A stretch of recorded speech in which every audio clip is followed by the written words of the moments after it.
Muy buenas tardes. ¿Se me oye? Sí, perfectamente. Bueno, a ver si os pillo todavía no muy dormidos después de la comida. Realmente más que hablar de qué va a pasar, que francamente no lo sé, porque ni atinamos guerras, ni pandemias, ni qué frase va a decir Putin, ni si va a venir una ola de frío que dura 3 semanas y durante unos días el precio del gas se dispara, sí o no. Pero sí que nos dedicamos a tratar de poner números a todas estas incertidumbres, con todas las incertidumbres que hay, y trabajamos con escenarios y con distintas meteorologías. Y lo que sí voy a tratar es de dar un poco la visión de hacia qué mundo a priori vamos, para qué tiene sentido al menos prepararse, cuáles son las incertidumbres y, bueno, ayudar a entender, por un lado, los precios en sí, la regulación, el mix de capacidad, al final todas estas cosas interactúan y nos dedicamos a tratar de ver cómo encaja todo y a poner nuestra visión independiente de todas las incertidumbres que hay. Y bueno, haré algunas reflexiones sobre si pool o PPA. Entonces voy a hablar de las cosas principales que afectan a los precios de la energía, los commodities, el mix de capacidad, la regulación, tiene mucho que ver en muchas decisiones, lógicamente, y bueno, con algunas reflexiones finales sobre el pool y la opción de ir a pool o PPA. De hecho, otra variante es PPA con el gobierno, es decir, las subastas. Muy brevemente, decir que el gas, que ahora mismo es claramente la variable clave que determina el precio de la energía, decir que estamos cambiando de un mundo en el que casi todo el gas a Europa nos venía por tubos, principalmente de Rusia, algo de Noruega, algo de Argelia, algo de UK, a un mundo en el que, pues ya sabemos, han desaparecido casi un tercio de nuestro aprovisionamiento de gas, casi todo lo que venía de Rusia, que era más o menos un tercio, ahora mismo no está. No estamos a cero, pero no muy lejos. Entonces, mucho lo estamos supliendo, como podemos, que es con GNL. El problema del GNL es que el trader es apatria, digamos. El trader, si tiene un carguero de gas, se lo va a vender. Si Europa paga, se lo vendo a Europa. Y si paga más Asia, pues se lo vendo a Asia, ¿no? Entonces, vamos de un mundo en el que antes negociábamos relativamente fácilmente contratos de largo plazo, además indexados a petróleo, que, aunque parezca mentira, tiene menos volatilidad de la que está teniendo el gas ahora, a un mundo en el que casi que lo que vamos a pagar lo van a determinar contratos de corto plazo y encima indexados a cosas mucho más cambiantes, desde luego ahora, de lo que era el petróleo. O sea que vamos a un mundo inevitablemente de más volatilidad en el gas.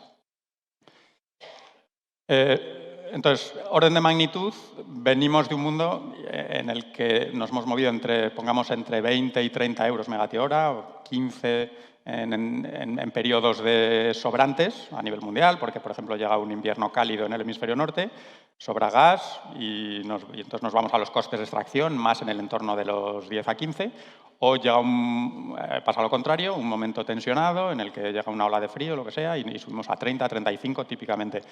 Claro, el último año nos hemos salido totalmente de la escala de lo que son los costes de extracción y enviar gas de una parte del mundo a la otra, y estamos en niveles, todo lo que son más de 30 euros ya no es fundamental de coste, ya es la willingness to pay para coger ese último metanero disponible, y ya veis que estamos fuera de escala pues desde mediados del año 2021.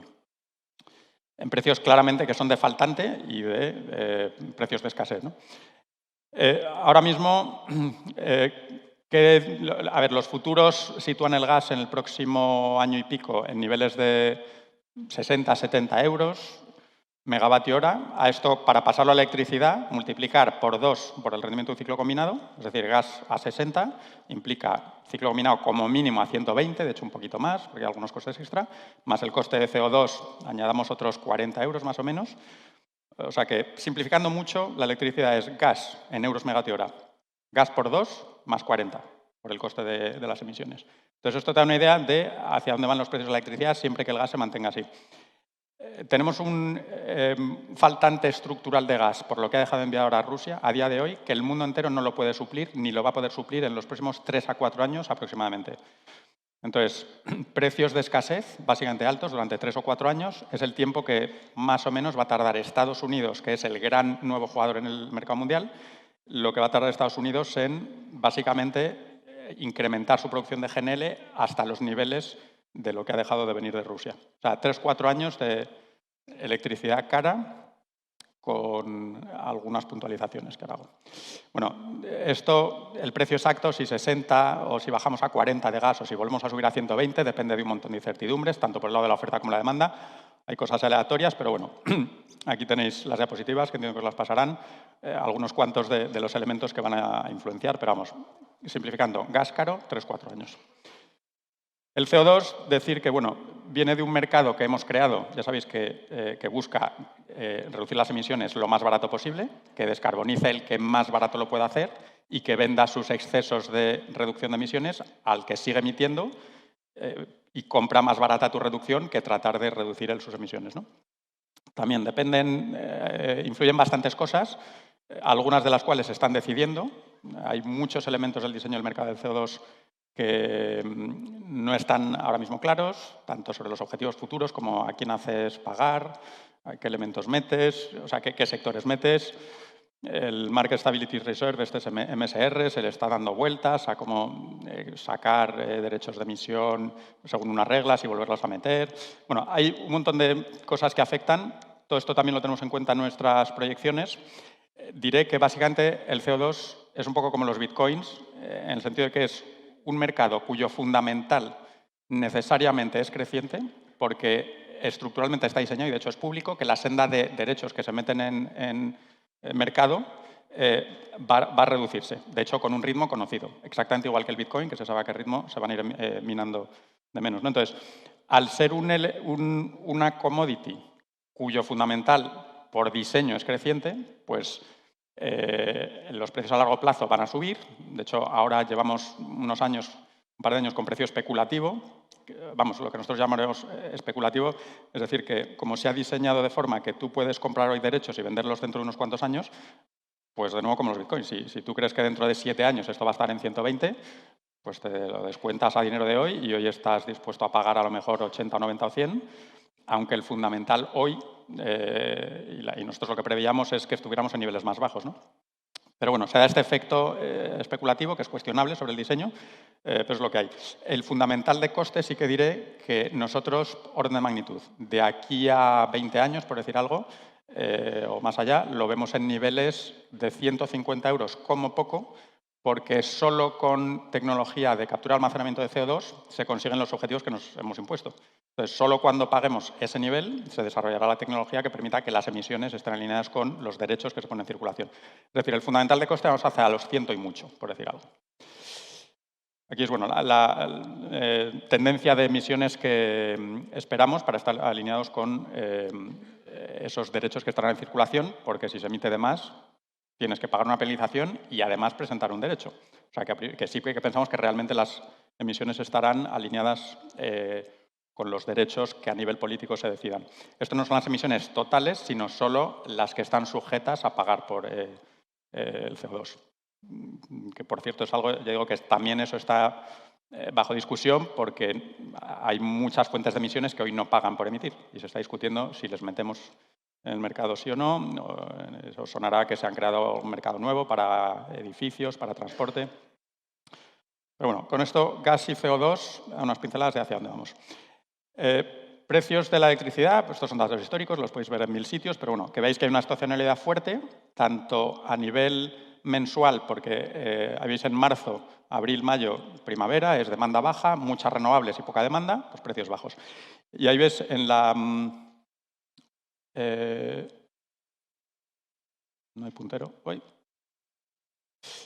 Bueno, a la derecha, precios horarios del último, desde 2021. Veis que básicamente están marcados por el gas. De repente hay esos picos hacia abajo que llega mucho viento y los precios caen al precio marginal de las renovables, que es prácticamente cero. Javier, disculpa, si quieres utilizar el puntero, es el botón de arriba y como es inteligente, debes señalar al ordenador de tu atril. Eso es. ¿Señalo, perdón? Al ordenador de tu atril. Vale. Efectivamente. Eso es. Estupendo. Entonces, bueno, tenemos situaciones en las que la meteorología hace que puntualmente el precio caiga a valores prácticamente cero. Ya lo hemos visto en unas cuantas situaciones. Las últimas semanas, de hecho, hemos tenido Por ejemplo, la última semana del año, durante una semana entera, hubo 0 horas con ciclo combinado casado en mercado diario y precio marcado por renovables o por la regulación. Entonces, esa volatilidad está ahí. Y, de hecho, claro, va a pasar tanto más cuantas más renovables tengamos, siempre que no aumentamos elementos de flexibilidad que vendrán dentro de unos años, como son el vehículo eléctrico, el hidrógeno, el almacenamiento, interconexiones. Todo esto incrementa la demanda y, por tanto, reduce los vertidos y los precios bajos, pero, claro, están viniendo más rápido las renovables que las fuentes de flexibilidad. Luego, esto durante los próximos 3-4 años inevitablemente va a ir a más. Aquí es, bueno, frecuencia de horas por año y por mes en las que se dan situaciones en las que cubrimos todo el consumo eléctrico del país no con renovables, sino con nuclear más agua, más cogeneración, más renovables. Todo eso es lo que oferta muy barato por distintos motivos. Ya veis que hay, en función de que venga un año húmedo seco, pues puede haber pocas situaciones estas o puede haber muchas. Veis, por ejemplo, en rojo, ahí veis en rojo en el año, estoy en otro botón, año 2022, o sea, en la última semana, 20% de las horas del mes de diciembre hemos cubierto la electricidad con renovables o con nuclear, cogeneración y renovables. Y los precios han estado marcados no por el gas, sino por las renovables. Esto por mostrar que ya se da en el pasado y va a ir a más. O sea, que estas cifras que no nos alarmen, que la mitad de las horas del mes de marzo, por ejemplo, de 2023, tengamos vertidos renovables y precios bajos. Aquí veis la evolución del apuntamiento solar y eólico. Veis, cada año es una línea, cada línea es un año, 19, 20, 21, 22.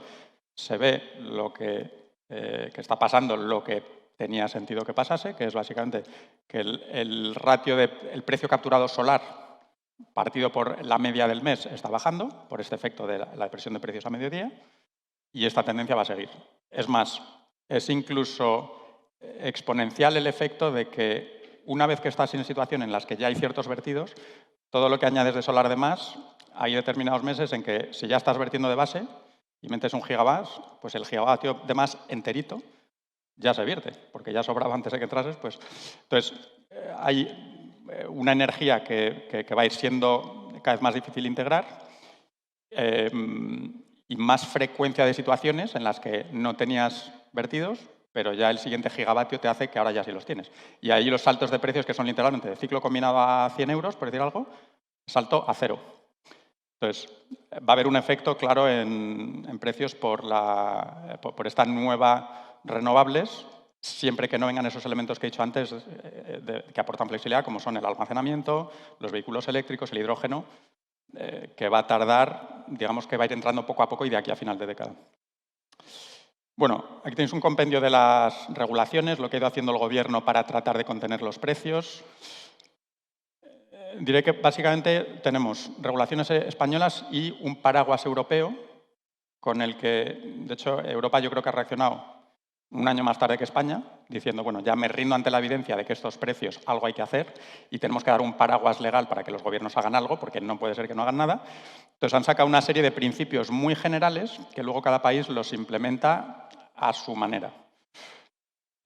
Básicamente, lo que tenemos en España, yo lo escribo un poco como una cebolla con 3 capas. Una primera capa en la que se dice, vamos a bajar el pool con el cap de gas, que de hecho es un nombre que a mí no me gusta porque no hay cap de gas a nadie. O sea, al gas se le sigue pagando lo que cueste a nivel internacional. Lo que hay es un cap al precio de la electricidad que se instrumenta con un precio de gas, digamos, instrumental, que el Gobierno ha decidido que sean 40 euros, es decir, que la electricidad la estamos pagando teóricamente en mercado mayorista como si el gas costase 40. Eso nos baja el pool del orden de 100, 120, 130 euros. Y luego el gas se le paga con esa compensación, que es el nuevo término que todo el mundo tiene en la factura, y si no lo tenéis, lo iréis teniendo. Entonces, tenemos esa primera capa de la cebolla, que es, vamos a pagar el pool de 200 o 300 euros a niveles de 100 y pico. Y todos los que cobran precio spot, pues ya les hemos bajado una parte. Tenemos una segunda capa que es, bueno, si tú eres un renovable, un eólico, un solar, a mercado, y estás cobrando 120, sigue siendo demasiado. No que sea demasiado, sino aquí tenéis que contribuir porque la electricidad está por las nubes, hay muchos problemas de inflación, industria que se está cerrando, entonces te pido que contribuyas más porque tu proyecto eólico solar funciona con mucho menos. Entonces, bueno, quéjate si quieres legalmente, pero es lo que hay, ¿no? Y dice el gobierno, pues le mete una segunda capa a tus ingresos. ¿Estoy fuera? Casi, pues acelero un poco. Te quito con lo que llamamos en inglés el clawback tax, o sea, el cash clawback o la minoración de ingresos por precios de gas muy altos y te lo bajan, te quitan a final de mes una parte y se le devuelve al consumidor. Y hay una tercera que es ya, diría, la capa bazooka, que es, mira, si un grupo empresarial estás ganando mucho dinero, aunque legítimamente y por supuesto, lo que queráis, pero si estás ingresando mucho dinero, ya voy a tu P&L y voy a tus ingresos o a tu profit. Europa prefería profits, España ha preferido ingresos y es ya te quito una parte. Y Europa básicamente dice que ok a estas medidas. Alguna, bueno, le gusta más, otras, lo del cap de gas no le emociona, pero bueno, ha dicho que ok. Y nuestra visión es que va a seguir, lo ha pedido España y creemos que va a seguir al menos un año. Bueno, esto es cómo funciona el cap de gas, que va a ir creciendo. Estamos ya en un nivel de precios de gas inferior al límite del propio mecanismo. Luego el mecanismo a priori va a dejar de ser útil. Aquí tenéis bueno, algún ejemplo de cómo afectan tus ingresos netos en función de que estés a mercado, de que tengas un PPA, porque si tienes un PPA, por ejemplo, a 80 euros, un PPA, pongamos a 5 años, a 80 euros, el gobierno también te dice, también tienes que contribuir. De los 80 euros también me tienes que dar una parte para devolver solo al consumidor. Porque es un PPA tan alto, porque está motivado por la coyuntura mundial, con lo cual, aunque hayas firmado tu PPA, hayas hecho los deberes, pero oye, también te obliga a pasar por caja. Bueno, hay un montón de cosas que van a afectar a la regulación, hay que monitorizarla. Como no entendáis la regulación, lo que hace y lo que puede hacer, vais a pagar un precio inadecuado por comprar o vender un proyecto, o sea que procurar entenderlo bien. Hay muchos consultores que nos dedicamos a esto y abogados y tal, pero la regulación, si me apuráis, afecta ahora mismo más al valor de un proyecto que el gas esté más alto o más bajo. Hay una avalancha de proyectos, ya se ha hablado mucho hoy, esos 140 gigavatios en distintas fases, y tenemos un mix de capacidad que queremos, bueno, con un PNIEC que queremos que siga atrayendo muchas renovables, veremos cuántas salen, efectivamente el PNIEC, la revisión que se va a hacer ahora creo que va a traer claramente mucha más solar, eólica no sé si va a traer más porque ya el objetivo anterior era imposible cumplirlo, entonces poner un objetivo más ambicioso todavía es como alguien que está corriendo al ritmo a todo lo que da y le dice, no, tienes que acelerar. Bueno, pues estoy intentando, pero no por decirme que corra más se va a conseguir. O sea, que no sé qué se hará con la eólica. Hay un montón de oportunidades de regulatorios de inversión, puedes ir con PPA, sin PPA, merchant, puedes ir a las subastas. Hay un ritmo mínimo, un calendario de subastas mínimo, que ahora, de las cosas que se está diciendo en la propuesta que ha enviado España a Europa, que mucha gente se piensa como que es revolucionario. Yo veo poca revolución, porque básicamente se queda todo igual, con un CFD para la nuclear, lo cual es irrelevante para todo el mundo, salvo para la nuclear. Y de las cosas que se dicen es que se podría incentivar que más renovables vayan vía subastas que ya existen, las del régimen económico, el llamado el RER, y simplemente se dice que si el objetivo es 6 gigas al año y las subastas ahora son más o menos la mitad, se propone que se incremente el ritmo de subastas hasta copar el objetivo del PNIEC actual. Pero más subastas y más oportunidad de que los inversores futuros os cubráis de los riesgos estos de precios bajos y de hecho es voluntario. O sea, que el que siga pensando que el pool va a estar por las nubes puede seguir invirtiendo a mercado. O sea, que yo no veo tanta revolución como veo por ahí que se dice en redes, ¿no? Bueno, los precios que se han, ya casi termino, precios que se han dado en las subastas anteriores, que por cierto, tan agresivos que yo creo, algunos estaréis aquí, no sé, algunos sois los que habéis ofertado estos precios, no sé si esto es financiable, o sea que bueno, cuidado con lo que se oferta. Ahora estamos, las subastas pues ya se sabe que han estado más, digamos, en un entorno de valor más que de coste. Vale, y bueno, decir que los precios van a seguir bajando a mediodía, es decir que los futuros ahora mismo tenemos un Bueno, los futuros los podéis ver aquí en las diapositivas.